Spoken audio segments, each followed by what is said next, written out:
Dunia ini penuh dengan kemungkinan yang belum pernah kita bayangkan. Tapi bagaimana jika sesuatu yang biasa kita anggap pasti tiba-tiba berubah? Mari kita bayangkan bersama. Duduklah dengan tenang, biarkan rasa penasaranmu memandu, dan ikuti perjalanan ini sampai akhir.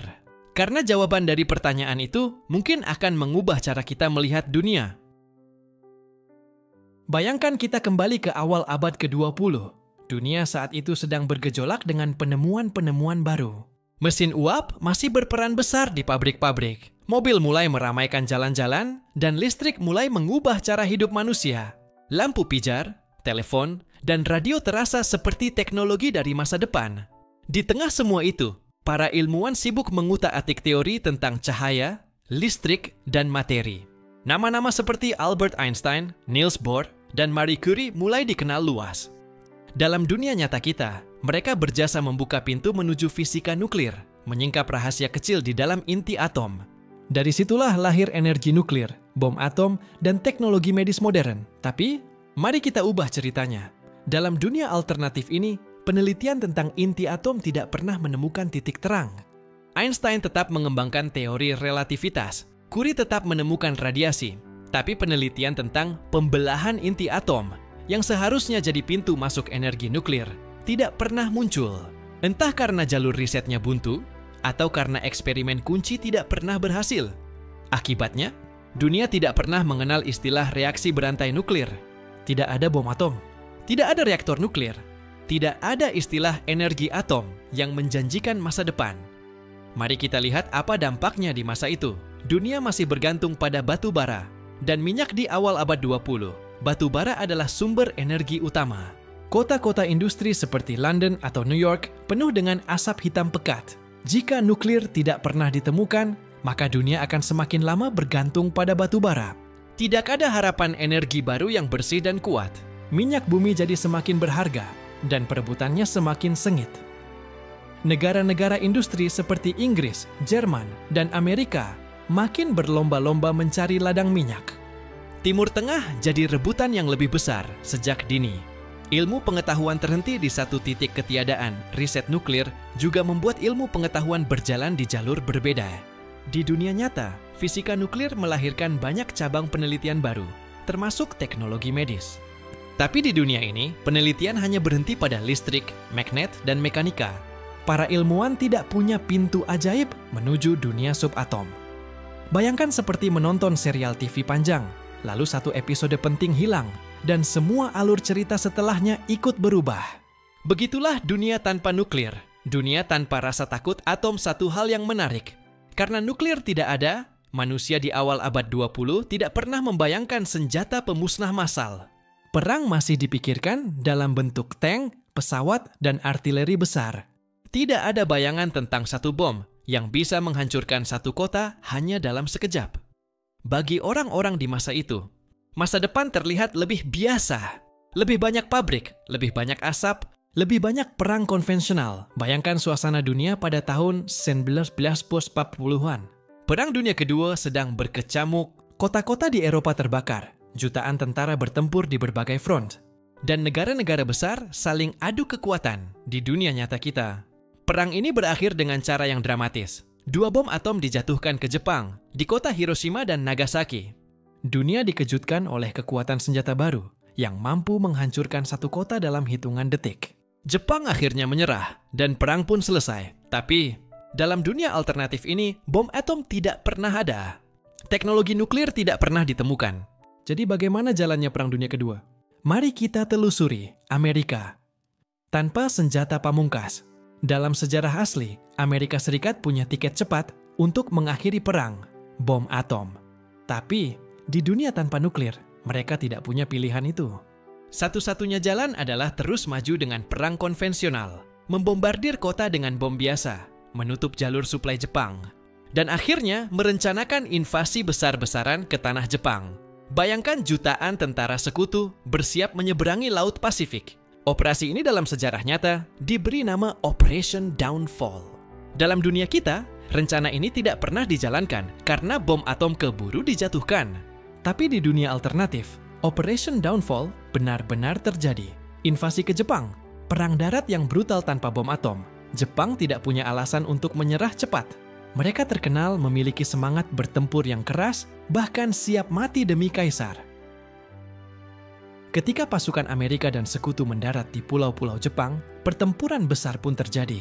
Kota-kota berubah jadi medan perang, desa-desa hancur, dan korban jiwa melambung tinggi. Diperkirakan, jutaan tentara dan warga sipil bisa tewas jika invasi ini betul-betul dilaksanakan. Jepang mungkin baru menyerah setelah kaisar mereka dipaksa keluar, atau setelah negaranya benar-benar kehabisan makanan dan sumber daya akibat blokade laut. Uni Soviet turun tangan lebih besar di dunia nyata. Uni Soviet sempat mendeklarasikan perang kepada Jepang hanya beberapa hari sebelum Jepang menyerah. Tapi di dunia tanpa bom atom, perang melawan Jepang berlangsung lebih lama. Itu berarti Uni Soviet punya waktu lebih besar untuk merebut wilayah di Asia Timur. Bayangkan, bukan hanya Korea Utara yang jatuh ke tangan Uni Soviet, tapi mungkin juga sebagian besar Jepang Utara ikut dikuasai. Dunia pasca perang bisa terlihat sangat berbeda. Jepang terbagi dua, seperti Jerman yang terbagi jadi timur dan barat. Dunia setelah perang lebih berdarah. Lebih lama tanpa bom atom, Perang Dunia tidak berakhir mendadak. Ia berakhir dengan cara klasik, darah, keringat, dan penderitaan panjang. Tidak ada satu momen dramatis yang mengubah segalanya. Tidak ada ledakan cahaya di Hiroshima yang membuat dunia sadar betapa mengerikan senjata modern bisa jadi. Sebaliknya, dunia hanya tahu bahwa perang ini selesai karena negara-negara Eksis, Jerman, Italia, dan Jepang akhirnya benar-benar kalah lewat perang panjang dan hancur total. Dunia tanpa trauma Hiroshima ada. Satu hal menarik, dalam sejarah kita, tragedi Hiroshima dan Nagasaki meninggalkan luka dalam yang masih terasa sampai hari ini. Dunia belajar betapa mengerikan kekuatan nuklir, dan rasa takut itu menjadi alasan besar kenapa perang besar-besaran tidak pernah terjadi lagi setelah Perang Dunia Kedua. Tapi di dunia alternatif, trauma itu tidak pernah ada. Orang-orang tidak pernah melihat apa yang bisa dilakukan satu bom atom. Mereka tidak tahu rasa takut akan kiamat nuklir. Akibatnya, negara-negara mungkin lebih berani berperang lagi di masa depan karena mereka merasa tidak ada senjata pamungkas yang bisa langsung menghapus satu kota dari peta. Bayangkan suasana dunia setelah Perang Dunia Kedua berakhir. Kota-kota hancur, jutaan orang kehilangan keluarga, dan dua kekuatan besar muncul sebagai pemenang utama, Amerika Serikat dan Uni Soviet. Di dunia nyata kita, kedua negara ini segera masuk ke dalam masa yang kita kenal sebagai Perang Dingin, sebuah persaingan ideologi, politik, ekonomi, dan militer yang dibayangi ketakutan akan senjata nuklir. Dunia hidup di bawah ancaman bom atom selama puluhan tahun. Tapi, dalam dunia alternatif kita, nuklir tidak pernah ditemukan. Itu berarti tidak ada perlombaan bom atom, tidak ada misil balistik antar benua, tidak ada bayangan kiamat nuklir yang menghantui manusia setiap saat. Mari kita lihat seperti apa Perang Dingin versi dunia tanpa nuklir. Bayangan yang tidak pernah ada dalam sejarah asli. Ketakutan terbesar orang-orang di tahun 1950-an sampai 1980-an adalah perang nuklir global. Film, buku, bahkan pelatihan di sekolah-sekolah dipenuhi dengan skenario kiamat. Sirene tanda bahaya, bunker bawah tanah, sampai anak-anak belajar cara bersembunyi di bawah meja jika bom atom meledak. Di dunia alternatif, semua itu tidak pernah ada. Tidak ada doomsday clock yang terus menghitung mundur ke arah kehancuran. Tidak ada krisis rudal Kuba yang membuat dunia nyaris meledak. Dunia memang tetap tegang, tapi tanpa bayangan kehancuran total. Persaingan bergeser ke senjata konvensional tanpa nuklir. Amerika dan Uni Soviet tetap bersaing habis-habisan. Tapi medan perangnya berbeda. Mereka tidak adu cepat membuat bom atau misil antar benua. Sebaliknya, mereka fokus mengembangkan senjata konvensional super canggih. Jet tempur supersonik, kapal induk raksasa, tank lapis baja generasi baru, bahkan mungkin senjata kimia dan biologis yang lebih berbahaya. Jadi, Perang Dingin tetap ada, tapi wajahnya lebih seperti perlombaan militer tradisional. Tanpa ancaman, satu tombol bisa menghapus umat manusia. Lebih banyak perang kecil di dunia nyata. Ketakutan akan nuklir justru membuat negara-negara besar berhati-hati. Mereka tidak berani bertarung langsung, karena tahu risikonya bisa mengakhiri dunia. Akibatnya, banyak konflik Perang Dingin hanya terjadi lewat perang proksi di negara lain. Korea, Vietnam, Afghanistan. Nah, di dunia tanpa nuklir, karena tidak ada rasa takut kiamat total, Amerika dan Uni Soviet mungkin lebih berani berperang langsung. Bukan sekadar perang lewat negara kecil, tapi mungkin pertempuran terbuka antara dua kekuatan besar. Bayangkan jika pada masa krisis Kuba, bukannya duduk bernegosiasi, kapal perang Amerika benar-benar menyerang kapal Uni Soviet. Atau mungkin Eropa kembali jadi medan perang, karena dua kubu merasa tidak ada senjata pamungkas yang bisa menghancurkan mereka sekaligus. Politik dunia lebih panas tanpa ancaman nuklir. Diplomasi internasional berjalan dengan nada berbeda. PBB tidak perlu sibuk mengatur soal perlucutan senjata nuklir. Sebaliknya, mereka lebih sering menghadapi konflik bersenjata konvensional yang berulang-ulang. Negara-negara kecil mungkin lebih sering dijadikan ajang uji coba senjata baru. Karena kekuatan besar merasa tidak ada risiko perang total. Dunia bisa jadi lebih penuh perang kecil tapi berulang, ketimbang damai tegang seperti perang dingin asli. Bayangan teknologi yang hilang. Satu hal menarik, dalam sejarah kita, perlombaan nuklir mendorong juga perlombaan teknologi luar angkasa dan komputer. Satelit, roket, bahkan internet lahir sebagian karena perang dingin. Di dunia alternatif, perlombaan luar angkasa mungkin tetap ada, tapi dengan motivasi berbeda. Bukan karena roket bisa membawa bom nuklir, tapi karena gengsi politik dan keinginan menunjukkan kekuatan. Teknologi bisa berkembang lebih lambat, atau justru lebih cepat di bidang tertentu, karena dana riset militer dialihkan ke teknologi lain. Setelah Perang Dunia Kedua selesai, dunia terbagi dua, blok barat yang dipimpin Amerika Serikat dan blok timur yang dipimpin Uni Soviet. Dalam sejarah nyata kita, kedua negara itu sibuk adu cepat bikin bom nuklir dan roket pembawa rudal. Tapi ingat, dalam dunia alternatif kita, nuklir tidak pernah ditemukan. Lalu apa yang terjadi? Perlombaan militer tetap ada, tapi jalurnya berbeda. Dunia masuk ke era perlombaan senjata konvensional. Senjata biasa yang diperbesar, diperkuat, dan dimodernisasi tanpa henti. Dari tank super hingga kapal induk raksasa, mari bayangkan. Karena tidak ada bom atom, militer dunia harus mengandalkan kekuatan yang sudah ada. Itu berarti tank, kapal perang, pesawat, dan senapan Uni Soviet mungkin akan membuat tank-tank raksasa lebih besar dari yang pernah mereka buat di Perang Dunia Kedua. Tank yang bisa menghancurkan kota kecil hanya dengan meriam dan roket. Sementara Amerika, yang terkenal dengan kekuatan lautnya, akan berlomba membangun kapal induk super besar, bahkan mungkin sebesar kota kecil. Kapal-kapal ini akan jadi simbol dominasi di lautan, seperti monster baja yang membawa ratusan pesawat tempur. Jadi, tanpa nuklir, dunia tetap hidup di bawah bayangan perang besar, tapi dalam bentuk besi baja dan mesiu, bukan atoman jet tempur. Jadi, senjata pamungkas di dunia nyata. Jet tempur berkembang pesat karena perang dingin dan perlombaan teknologi roket. Tapi di dunia alternatif, jet tempur bisa dianggap sebagai senjata pamungkas, pengganti bom nuklir. Bayangkan pesawat supersonik yang bisa terbang lebih cepat dari suara, membawa ribuan bom konvensional untuk menghancurkan kota. Negara-negara akan berlomba bukan hanya siapa yang punya misil terkuat, tapi siapa yang punya jet paling cepat, paling lincah, dan paling mematikan. Perlombaan ini bisa menciptakan pesawat-pesawat dengan teknologi luar biasa, jauh lebih cepat berkembang dibanding sejarah nyata kita. Senjata biologis dan kimia lebih dominan karena tidak ada nuklir. Beberapa negara mungkin mencari jalan lain untuk punya senjata penggentar. Pilihan yang ada, senjata kimia dan biologis.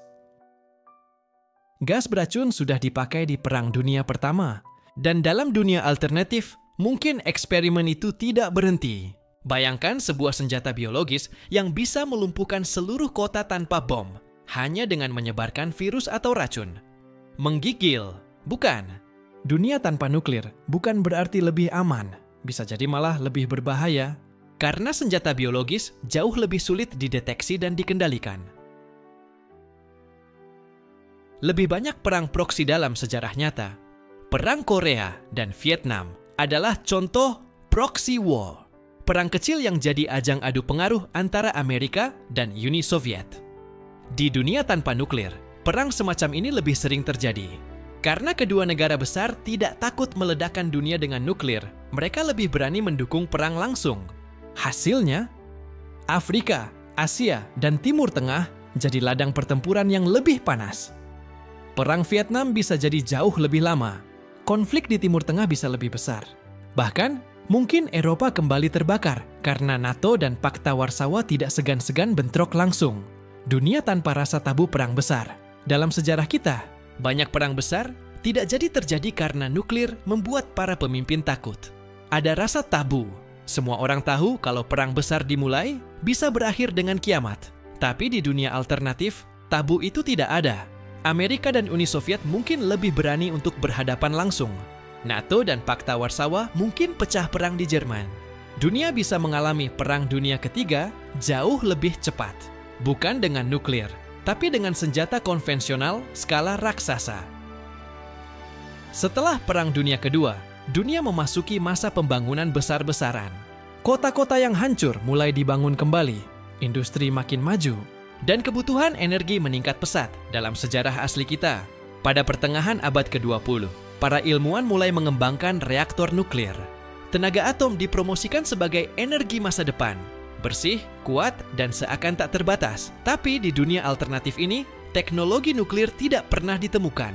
Itu berarti umat manusia harus mencari energi dengan cara lain. Pertanyaannya, dunia jadi seperti apa? Ketergantungan penuh pada batu bara dan minyak. Bayangkan tahun 1960-an hingga 1970-an. Negara-negara industri seperti Amerika, Eropa Barat, Jepang, dan Uni Soviet membutuhkan energi dalam jumlah luar biasa. Tapi karena nuklir tidak ada, pilihan mereka hanya dua, batu bara dan minyak bumi. Hasilnya, polusi merajalela kota-kota besar diselimuti asap hitam. Sungai dan laut penuh limbah industri. Udara di London, New York, atau Moskow bisa lebih pekat daripada yang kita kenal dalam sejarah nyata. Selain itu, minyak jadi komoditas paling berharga di dunia. Siapa menguasai minyak, dialah yang berkuasa.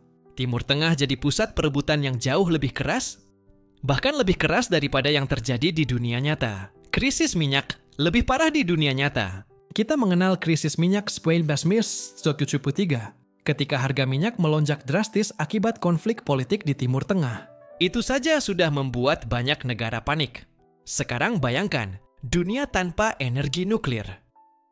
Ketika krisis minyak terjadi, dunia benar-benar lumpuh. Tidak ada jalan keluar seperti reaktor nuklir untuk menjaga pasokan listrik. Pabrik-pabrik bisa berhenti beroperasi, transportasi macet, dan ekonomi global runtuh. Krisis minyak mungkin tidak hanya terjadi sekali. Bisa jadi setiap kali ada konflik di Timur Tengah, dunia langsung terguncang. Energi terbarukan dipaksa maju lebih cepat, tapi ada sisi positifnya juga. Karena nuklir tidak ada, manusia mau tidak mau mencari alternatif lebih cepat.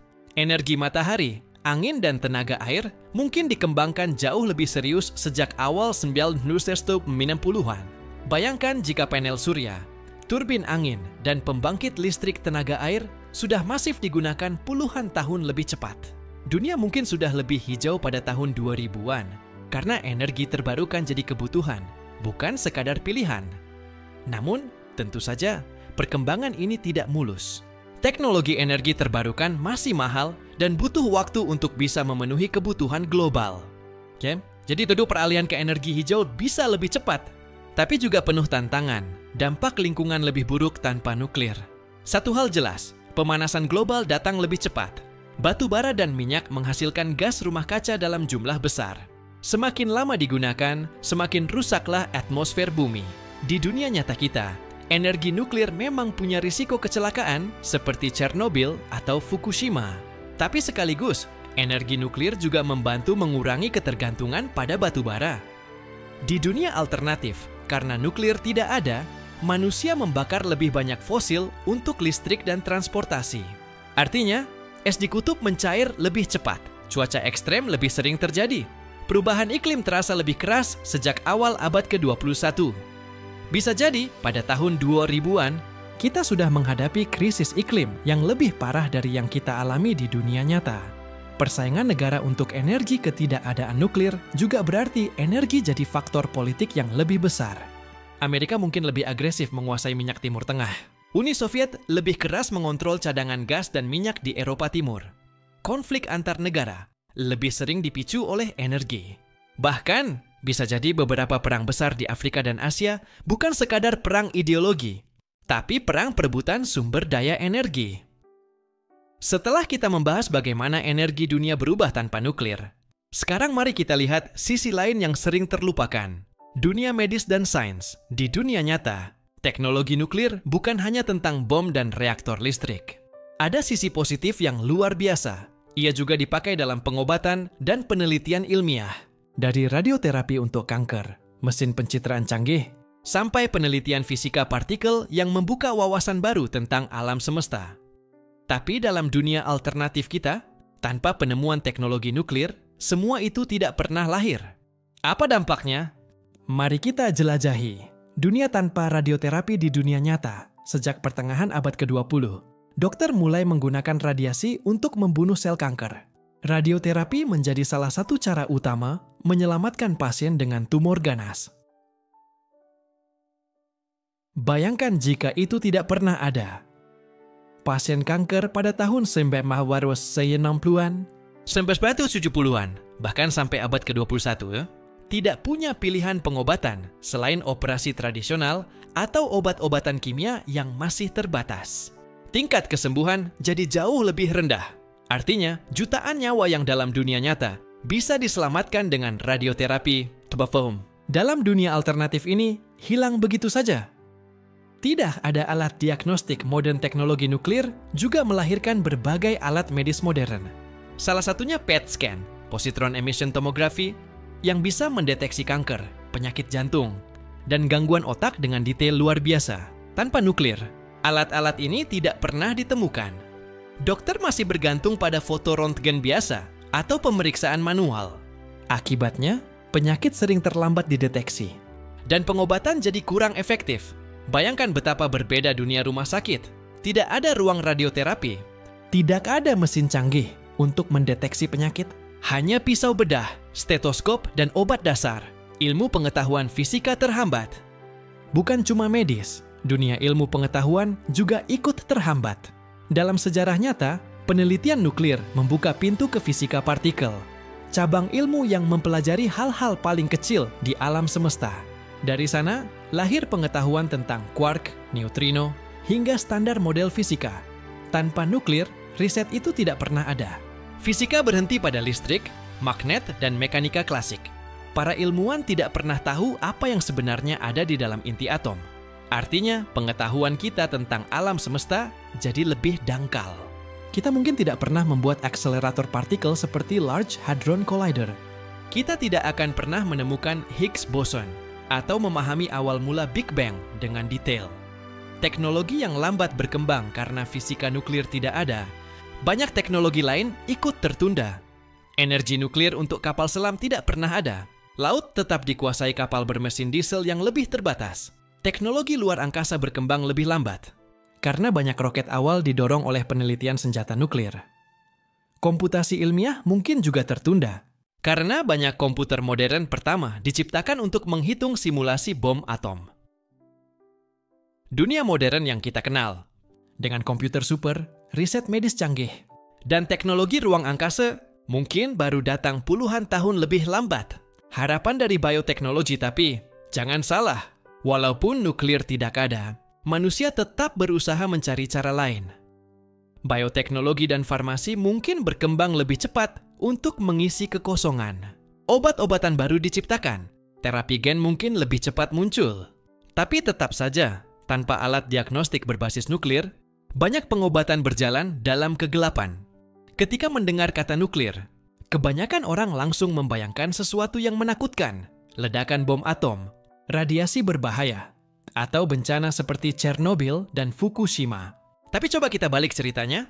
Dalam dunia alternatif kita, dunia tanpa teknologi nuklir, bencana nuklir itu tidak pernah ada. Tidak ada ledakan reaktor, tidak ada kota mati yang ditinggalkan manusia, tidak ada simbol bahaya radiasi di film-film fiksi ilmiah. Kedengarannya seperti dunia yang lebih aman, bukan? Tapi tunggu dulu. Mari kita lihat lebih dalam, karena tanpa nuklir, lingkungan dunia justru menghadapi masalah yang berbeda. Dan bisa jadi lebih parah, dunia tanpa Chernobyl. Tanpa Fukushima, mari mulai dengan sisi positif dulu. Dalam sejarah nyata, dunia diguncang oleh dua bencana besar. Chernobyl 1998 di Uni Soviet dan Fukushima 2011 di Jepang. Kedua peristiwa itu meninggalkan trauma besar. Kota-kota ditinggalkan, tanah terkontaminasi, dan masyarakat dunia jadi takut dengan energi nuklir. Dalam dunia alternatif kita, semua itu tidak pernah terjadi. Tidak ada desa kosong di Pripyat. Tidak ada berita mengerikan tentang tsunami yang menghantam reaktor Jepang. Dunia tidak pernah punya bayangan menakutkan tentang zona radiasi yang tak bisa dihuni manusia. Sekilas, ini terdengar seperti kabar baik. Tapi mari kita lihat sisi lain dari ketiadaan nuklir. Polusi fosil yang mengganas karena energi nuklir tidak ada, manusia menggantungkan hidup pada batu bara, minyak, dan gas. Artinya, lebih banyak asap pabrik. Lebih banyak pembangkit listrik berbahan batu bara, lebih banyak kendaraan berbahan bakar minyak. Jika di dunia nyata, energi nuklir sempat membantu mengurangi penggunaan fosil di beberapa negara, di dunia alternatif ini tidak ada penyeimbang sama sekali. Hasilnya, polusi jauh lebih parah, langit kota-kota besar hitam pekat, sungai-sungai penuh limbah, udara yang kita hirup sehari-hari jauh lebih beracun. Pemanasan global, lebih cepat polusi dari fosil bukan hanya soal udara kotor. Ia juga berarti gas rumah kaca yang mempercepat pemanasan global. Bayangkan, tanpa energi nuklir, suhu bumi naik lebih cepat dari sejarah nyata kita. Es di kutub mencair lebih cepat, permukaan laut naik lebih tinggi, dan pulau-pulau kecil tenggelam lebih awal. Badai, kekeringan, dan banjir jadi lebih sering terjadi sejak pertengahan abad ke-20. Mungkin pada tahun 2000-an, dunia alternatif ini sudah mengalami krisis iklim besar-besaran yang memaksa jutaan orang mengungsi. Hutan yang hilang lebih cepat selain polusi.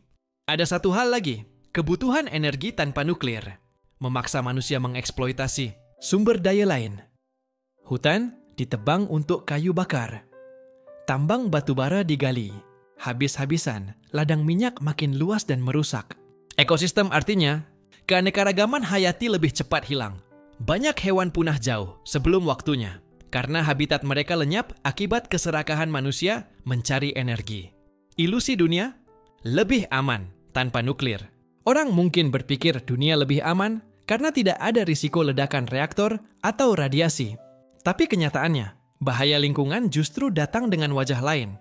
Udara beracun, bumi yang memanas, dan bencana iklim. Kalau dipikir-pikir, bencana nuklir memang menakutkan, tapi ia bersifat lokal, hanya terjadi di satu wilayah. Sementara bencana iklim akibat fosil bersifat global, semua orang merasakannya, tidak ada yang bisa lari. Mari kita bayangkan dunia setelah Perang Dunia Kedua, tapi dalam versi alternatif tanpa teknologi nuklir. Seperti yang kita bahas di bab sebelumnya, perang berakhir dengan invasi darat dan blokade panjang, bukan dengan bom atom. Amerika Serikat tetap keluar sebagai pemenang besar, begitu juga Uni Soviet. Di dunia nyata, setelah bom Hiroshima dan Nagasaki, Amerika muncul sebagai superpower utama yang disegani. Kekuatan nuklir menjadi simbol dominasi mereka. Uni Soviet kemudian menyusul dengan bom atomnya sendiri, dan jadilah dunia masuk ke era dua kekuatan besar. Tapi dalam dunia alternatif ini, nuklir tidak pernah ada. Itu berarti peta politik global berjalan dengan cara yang berbeda. Mari kita telusuri. Amerika tidak jadi superpower tunggal di dunia nyata. Ledakan bom atom memberi Amerika reputasi negara yang punya senjata pamungkas. Itu membuat banyak negara segan dan menghormati kekuatannya. Tapi di dunia tanpa nuklir, Amerika hanyalah negara kuat karena ekonominya besar dan industrinya maju, bukan karena punya senjata luar biasa. Kemenangan mereka atas Jepang dan Jerman terasa lebih konvensional. Bukan hasil dari teknologi baru, artinya Amerika tetap kuat, tapi tidak punya aura dominasi tunggal, seperti dalam sejarah nyata. Uni Soviet lebih percaya diri tanpa bom atom yang membuat mereka ketinggalan. Uni Soviet bisa merasa lebih sejajar dengan Amerika. Ingat, Uni Soviet punya kekuatan militer darat yang sangat besar. Mereka merebut Eropa Timur, punya jutaan tentara, dan punya pengaruh ideologi komunisme yang menyebar cepat ke Asia, Afrika, dan Amerika Latin dalam dunia nyata. Ancaman nuklir Amerika membuat mereka sedikit berhati-hati. Tapi di dunia alternatif ini, mereka lebih percaya diri karena tahu Amerika tidak punya senjata pamungkas yang bisa menghancurkan Moskow dalam sekejap. Hasilnya, Blok Timur bisa berkembang lebih luas. Negara-negara seperti Korea Selatan, Turki, atau bahkan Jepang mungkin lebih rawan jatuh ke pengaruh Soviet. Tetestake, Freddy Sapabasto. Jepang dengan nasib berbeda Jepang. Dalam sejarah kita menyerah setelah bom atom, lalu berada di bawah pendudukan Amerika, dan akhirnya bangkit sebagai kekuatan ekonomi besar dengan sistem demokrasi barat. Tapi di dunia alternatif, Jepang mungkin menyerah lebih lambat dan lebih keras kepala. Jika Uni Soviet sempat masuk lebih jauh ke wilayah Jepang, ada kemungkinan Jepang terbelah dua, seperti Jerman. Jepang Utara di bawah Soviet, Jepang Selatan di bawah Amerika. Bayangkan, sebuah Korea versi raksasa di Asia Timur. Jepang yang kita kenal sebagai negara modern maju mungkin tidak pernah ada. Digantikan dua Jepang dengan ideologi yang bertolak belakang. Dunia lebih multipolar karena tidak ada bom nuklir yang menjadikan dua negara dominan. Dunia mungkin tumbuh jadi lebih multipolar. Artinya, lebih banyak negara besar punya pengaruh besar. Inggris dan Prancis, meski hancur perang, tetap punya jajahan yang luas. Cina setelah revolusi komunis bisa lebih cepat jadi kekuatan utama, tanpa harus menunggu abad ke-21. India yang baru merdeka bisa jadi pemain penting di Asia Selatan lebih awal. Alih-alih hanya dua superpower, AS versus Soviet, kita mungkin melihat 4 atau 5 kekuatan besar yang saling bersaing. Dunia lebih ramai, tapi juga lebih tidak stabil. Perang lebih mudah meledak. Ingat, dalam dunia nyata, nuklir justru menciptakan tabu besar. Negara-negara besar enggan berperang langsung, karena risikonya adalah kehancuran total. Itulah sebabnya Perang Dunia Ketiga tidak pernah terjadi. Tapi dalam dunia alternatif, tabu itu tidak ada. Amerika dan Soviet bisa lebih berani bentrok langsung di Eropa. Inggris dan Prancis bisa lebih agresif mempertahankan koloninya. Cina bisa lebih cepat menantang Barat. Singkatnya, politik dunia lebih panas, lebih sering perang, tapi dengan senjata konvensional, bukan nuklir. Kalau teknologi nuklir tidak pernah ditemukan, apakah itu berarti manusia berhenti berkembang? Tentu tidak. Justru, di dunia alternatif ini, manusia akan mencari jalan lain. Ketiadaan nuklir membuat kita kehilangan satu jalan pintas, energi dan sains. Tapi di sisi lain, itu bisa jadi pendorong bagi peradaban untuk mempercepat pencarian di bidang teknologi lain. Mari kita telusuri. Dorongan energi terbarukan lebih cepat di dunia nyata.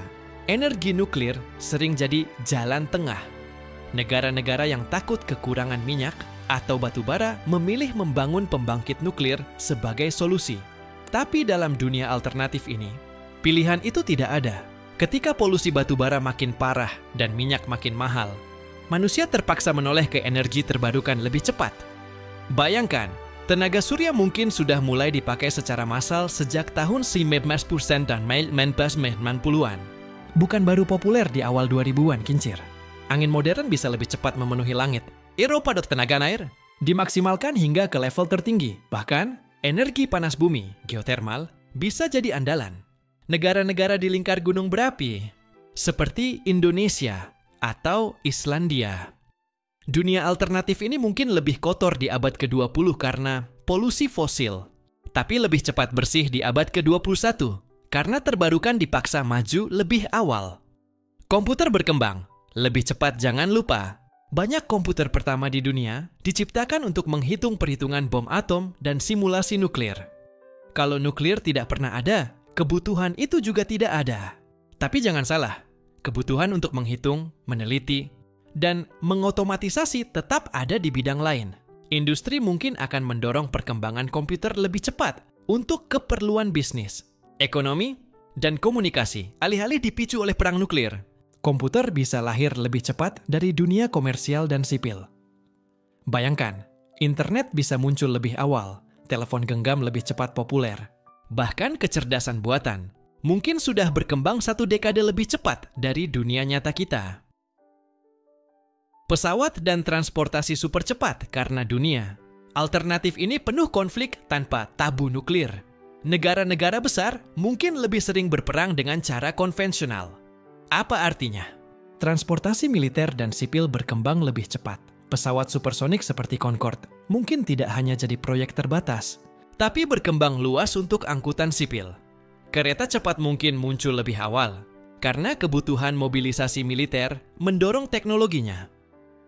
Kapal laut bisa lebih maju dengan teknologi mesin efisien, menggantikan kapal nuklir yang tidak pernah ada. Dengan kata lain, dunia tanpa nuklir mungkin punya pesawat komersial secepat roket lebih cepat dari yang kita bayangkan. Bioteknologi sebagai senjata baru. Tanpa senjata nuklir, negara tetap mencari senjata. Pamungkas, mungkin mereka beralih ke bioteknologi. Bayangkan, senjata biologis bisa jadi fokus riset militer. Besar-besaran, ilmu genetika berkembang bukan hanya untuk kesehatan, tapi juga untuk menciptakan bibit unggul tentara atau tanaman pangan super tahan banting untuk mendukung perang panjang di sisi sipil. Itu berarti dunia alternatif bisa mengalami revolusi bioteknologi lebih cepat.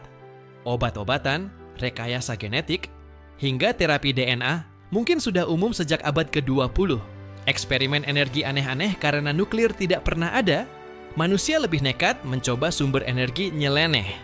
Energi dari samudra, arus laut, pasang surut, bahkan ombak, energi dari angin atas atmosfer, balon-balon raksasa dengan turbin di udara, bahkan mungkin eksperimen gila seperti energi plasma atau mesin perpetual. Jadi lebih serius digarap, tidak semua berhasil. Tapi dunia alternatif ini penuh dengan kreativitas liar dalam mencari energi.